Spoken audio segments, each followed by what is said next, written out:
اپنی فوج کا بھرپور ساتھ دیا۔ ملی نغموں نے عوام اور افواج کے جذبے کو مزید بڑھایا۔ لاہور واہگہ کے محاذ پر میجر راجہ عزیز بھٹی اور ان کے ساتھیوں نے دشمن کا ڈٹ کر مقابلہ کیا اور اپنے علاقے میں داخل ہونے سے روکے رکھا۔ انہوں نے اپنی جان کا نذرانہ پیش کر دیا مگر دشمن کو کامیاب نہ ہونے دیا، اور دشمن BRP نہر کو عبور نہ کر سکا۔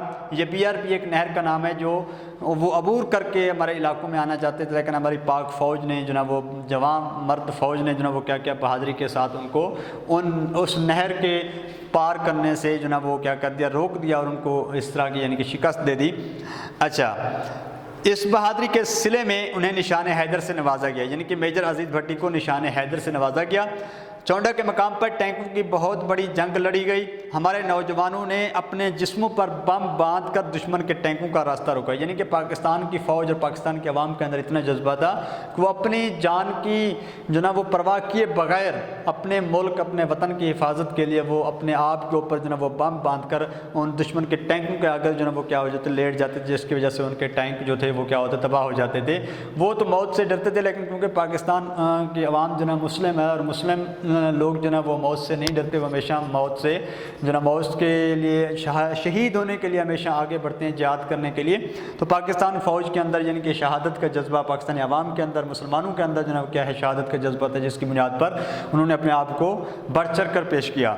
اچھا، اس کے ساتھ کیا ہمارے نوجوانوں نے جسم پر بم باندھ کر دشمن کے ٹینکوں کا راستہ روکا۔ ہماری فضائیہ نے بھی اپنی صلاحیت سے بڑھ کر دشمن کا مقابلہ کیا۔ صرف ابتدائی 3 دن میں بھارتی فضائیہ کی کمر توڑ دی، یعنی کہ فضائی حدود کے اندر جو انہوں نے حملے کیے تو ہماری پاک فضائیہ نے بھی بڑی جرأت کے ساتھ ان کا مقابلہ کیا اور 3 دن کے اندر اندر ان کو شکست دی اور ان کی کمر توڑ دی۔ فضائی جنگ میں اسکواڈرن لیڈر MM عالم کا نام ہمیشہ کے لیے تاریخ میں رقم کر دیا گیا، جس نے صرف 1 منٹ میں بھارتی فضائیہ کے 5 جہاز جو نا فضا کے اندر کیا کیا، تباہ کیے، یعنی کہ 1 منٹ کے دورانیے کے اندر بھارت کے 5 جہاز جو نا وہ جنگی جہاز ان کو کیا کیا، تباہ کر دیا۔ ہمارے فوجی جوانوں نے جنگی تاریخ کے یادگار کارنامے سر انجام دیتے ہوئے جام شہادت نوش کیا، جبکہ عوام کا جذبہ بھی دیکھنے کے قابل تھا۔ تو اس جنگ کے بعد جو اثرات جو وقوع پذیر ہوئے کہ جنگ ہونے کے بعد جو اثرات آئے اس خطے کے اندر یعنی کہ دونوں ممالک کے درمیان، وہ کیا اثرات ہوئے کہ اس عوامی جوش و خروش کے پیش نظر پاکستان کے 3 شہروں لاہور، سرگودا اور سیالکوٹ کو حلال استقبال سے نوازا گیا اور ان کو یعنی کہ ہلال استقبال سے نوازا گیا۔ اس جنگ کی بدولت پاکستان کے عوام میں قومی یکجہتی اور اتحاد کی روح پیدا ہوئی۔ پوری قوم نے اپنے ذاتی اندرونی اختلافات کو بھلا کر متحد ہو کر پورے نظم و ضبط کے ساتھ حملہ آور دشمن کا مقابلہ کیا، یعنی کہ ہمارے درمیان اس وقت کوئی اختلاف نہیں تھا کہ کوئی کس پارٹی کا ہے، کوئی کس علاقے کا ہے، کوئی کس صوبے کا ہے، کوئی کس زبان سے تعلق رکھتا ہے، کوئی کس یعنی کہ مکتب فکر سے تعلق رکھتا ہے۔ اس وقت کوئی ایسی اختلاف نہیں تھا، سب جو ہے نا وہ کیا ہوئے، یک زباں ہو کر پاکستانی کا نعرہ، پاکستان کا نعرہ لگا کر اور پاکستانی ہونے کی حیثیت سے دشمن کا مقابلہ کیا۔ اچھا، اور صدر پاکستان کی اپیل پر پوری قوم نے کیا کیا، یعنی کہ چندہ کی اپیل بھی کی اور جوانوں نے ہسپتالوں جا کر اپنے زخمی فوجیوں کو خون بھی دیا۔ اس جنگ میں برادر اسلامی ممالک نے پاکستان کا ساتھ دیا، یعنی کہ جتنے بھی ہمارے اسلامی ممالک ہیں دوسرے جیسے سعودی عرب، ترکی ہے، اس کے علاوہ اور بھی بہت سارے اسلامی ممالک ہیں جنہوں نے ہمارا یعنی کہ ساتھ دیا اس مشکل حالات میں، اس مشکل وقت میں۔ اس جنگ کی وجہ سے پاکستان کا دفاع مضبوط ہوا اور مسئلہ کشمیر بھی اجاگر ہوا۔ ہر سال 6 ستمبر کو یوم دفاع کی تقریبات جوش و خروش و جذبے کے ساتھ منائی جاتی ہیں تاکہ ایک دفعہ پھر دشمن کو بتایا جائے کہ تمام سچے جذبے آج بھی اپنے وطن کے لیے زندہ ہیں، آج بھی یعنی کہ ہمارے وہ جذبے اجاگر ہیں۔ 6 ستمبر کو یہ یوم دفاع منانے کا مقصد بھی یہ کہ دشمن کو بتا دیا جائے کہ یہ نہ سمجھنا کہ وہی صرف ایک 6 ستمبر تھی، ہمیشہ کے لیے یہ 6 ستمبر آپ کے سامنے جو نا وہ جوش و خروش سے منائی جائے گی تاکہ آپ کو پتہ چلے کہ پاکستان کے نوجوان، پاکستان کی فوج کے جذبے جو نا ابھی تک وہی ہیں جو 1965 کی جنگ میں تھے، ابھی تک ان کے جذبوں کو کوئی زوال نہیں پہنچا۔ تو 6 ستمبر 1965 کی صبح بھارت نے پاکستان پر حملہ کیا۔ اب اس حملے کے جواب میں ہماری فوج نے جس طرح وطن کا دفاع کیا اس کی مثال کہیں نہیں ملتی۔ ہر کوئی اپنے اپنے انداز میں وطن عزیز کے لیے قربان دینے کو بےقرار تھا۔ فوج کے ساتھ ساتھ 1965 کی پاکستان بھارت جنگ میں عوام کے جذبوں اور دعاؤں کی بدولت فتح پاکستان کا مقدر بنی۔ قومی یکجہتی، حب الوطنی، اتحاد نے ہمارا سر پوری دنیا میں اونچا کر دیا۔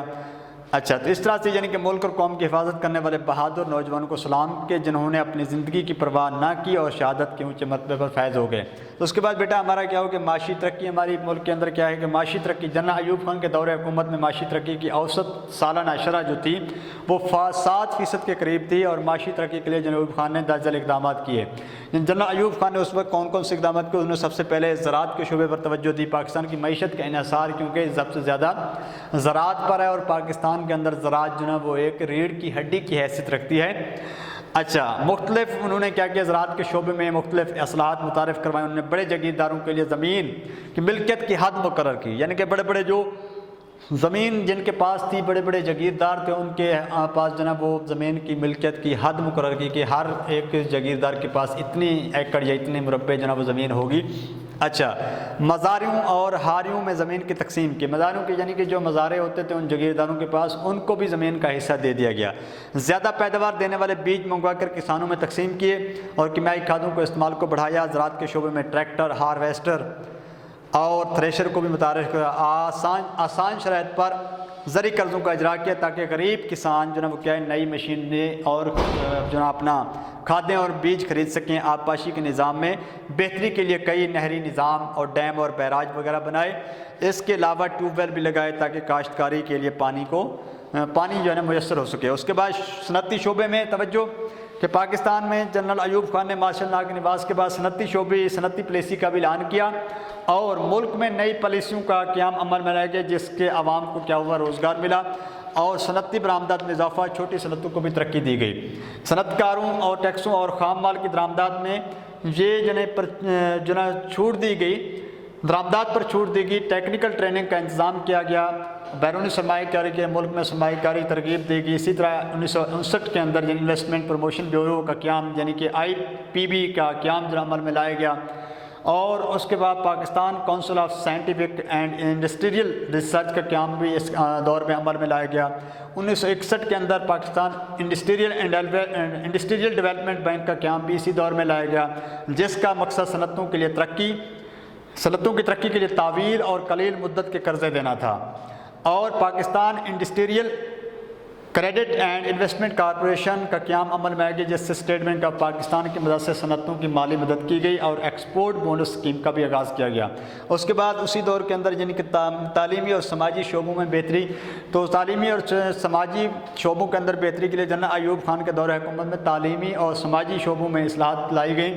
سکولوں کے لیے نیا نصاب متعارف کروایا گیا، نئی دستی کتب کی چھپائی عمل میں لائی گئی، مختلف صوبوں میں ٹیکسٹ بک بورڈ کا قیام وہ عمل میں لایا گیا، نئے اسکول کھولے گئے، ملک میں نئے کالجوں اور یونیورسٹیوں کا قیام عمل میں لایا گیا۔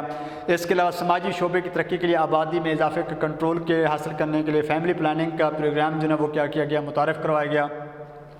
اور جنرل ایوب خان نے کے دور حکومت میں ملک کی ترقی میں اضافہ، اور آج بھی معاشی ترقی کے لحاظ سے جنرل ایوب خان کا دور وہ مثالی دور سمجھا جاتا ہے، یعنی کہ اس دور کے اندر جو صنعت اور زراعت کے شعبے کے اندر اور تعلیمی اور سماجی لحاظ سے جو ترقیاں ہوئی ہیں وہ ایک مثالی دور سمجھا جاتا ہے جنرل ایوب خان کا۔ تو بیٹا آج کا جو ہمارا لیکچر ہے جو ہم نے اپنی نیو بک کے ایڈیشن سن 2020 اور 21 سے پڑھا ہے، یہ جو سوال پاک برات جنگ کا یہ آپ کی اولڈ بک کے اندر بھی شامل ہے، اور معاشی ترقی والا یہ بھی اس کے اندر شامل ہے۔ آپ کو جہاں سے بھی آسان لگے آپ کر سکتے ہیں، یہ ان کے پکچر بھی آپ کو وہ سینڈ کر دی جائیں گی۔ اگر جس کے پاس بچوں کے پاس بک نہیں ہے تو وہ ان پکچر سے بھی اس سے وہ کیا کر سکتے ہیں، مدد حاصل کر سکتے ہیں۔ تو یہ آپ کے 2 کویسچن پاک بھارت جنگ کے بارے میں یا ان کے واقعات جو ان کے اثرات کو تحریر کریں، اور معاشی ترقی کے بارے میں لکھیں۔ یہ شارٹ کویسچن کے طور پہ آ سکتے ہیں کہ پاکستان کے معاشی ترقی کے یعنی کہ زرعی شعبے کے بارے میں لکھیں، یا صنعتی شعبے کے بارے میں لکھیں، یا تعلیمی اور سماجی شعبے کے بارے میں لکھیں، یا اس کا پورا سوال بھی پوچھا جائے کہ پاکستان کی معاشی ترقی کے بارے میں لکھیں۔ تو ہم نے یہ تینوں جو یہ ہمارے عنوانات ہیں، یہ ہیڈنگ جو رائٹ کر کے ان کے بارے میں ہم نے تفصیل سے وضاحت کے ساتھ رائٹ کر دینا ہے۔ تو امید ہے آپ لوگوں نے اچھے طریقے سے اس کو یاد کرنا ہے اور اس کو لکھنا بھی ہے۔ اوکے، اللہ حافظ۔